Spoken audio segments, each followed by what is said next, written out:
నమః. హరి ఓం. ఎందరో మహానుభావులు అందరికీ నా నమస్కారాలు. వాస్తు వాస్తవం, జ్యోతిష్యం నిజం అనేటువంటి నినాదంతో మనం ముందుకు వెళుతూ ఉన్నాం. ఆ క్రమంలో మనం ప్రతి ఒక్క విషయాన్ని కూడా తెలుసుకుంటూ గ్రహిస్తూ ఒక్కొక్క విషయాన్ని మనం వాస్తు శాస్త్రానికి సంబంధించినటువంటి జ్ఞానాన్ని తెలుసుకుంటూ వస్తూ ఉన్నాం. ఆ క్రమంలో అసలు ఆయం అంటే ఏమిటి, ఆయానికి సంబంధించి ఎన్ని రకాలు ఉన్నాయి, ఆయం వలన ఉపయోగాలు ఏంటి అనేటువంటిది మనం ఇక్కడ నుండి ఇక రేపటి నుంచి వచ్చేటువంటి వీడియోల్లో ప్రతి విషయాన్ని కూడా చాలా క్లియర్గా ఒక్కొక్క అంశానికి సంబంధించి తెలుసుకునేటువంటి ప్రయత్నం చేద్దాము. వాస్తు శాస్త్రమునకు గృహ గణితము ప్రాణవాయువు లాంటిది. నేటి కాలంలో ఆయమును విస్మరిస్తున్నారు. దేవశిల్పి విశ్వకర్మ, మయబ్రహ్మ, బ్రహ్మమానస పుత్రుడు సనత్ కుమారుడు, అలాగే దేవతల గురువు బృహస్పతి.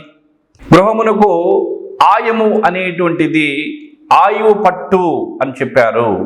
ఆయుష్ లేనటువంటి వ్యక్తికి అష్టైశ్వర్యాలు ఉన్నా కూడా, ఎన్ని కోట్లకు పడగెత్తినా కూడా నిష్ప్రయోజనమే.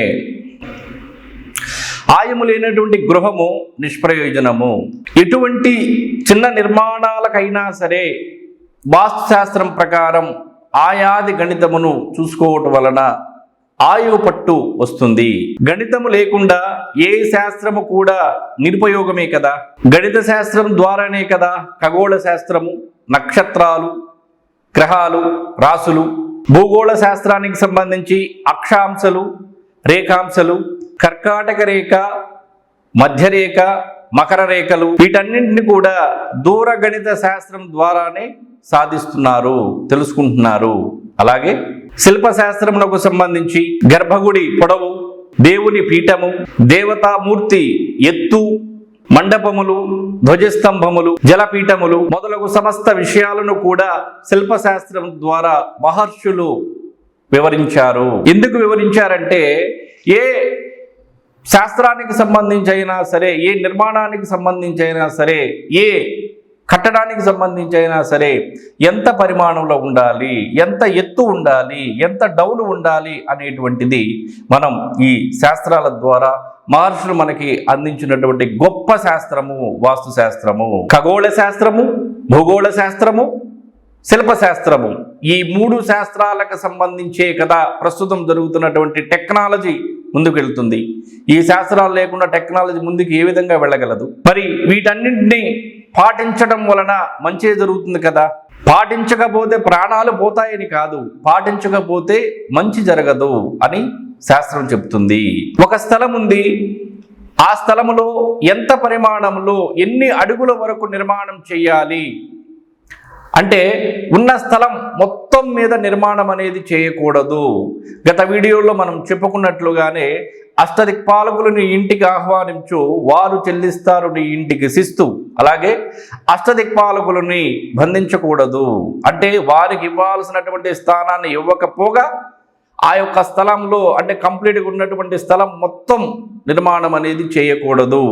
ఉదాహరణకి 30 అడుగులు ఇంటూ 30 అడుగుల స్థలం ఉందనుకోండి, మొత్తం మీరు నిర్మాణం చేస్తే అష్టదిక్పాలకులు ఎక్కడికి వచ్చి నిలబడతారు.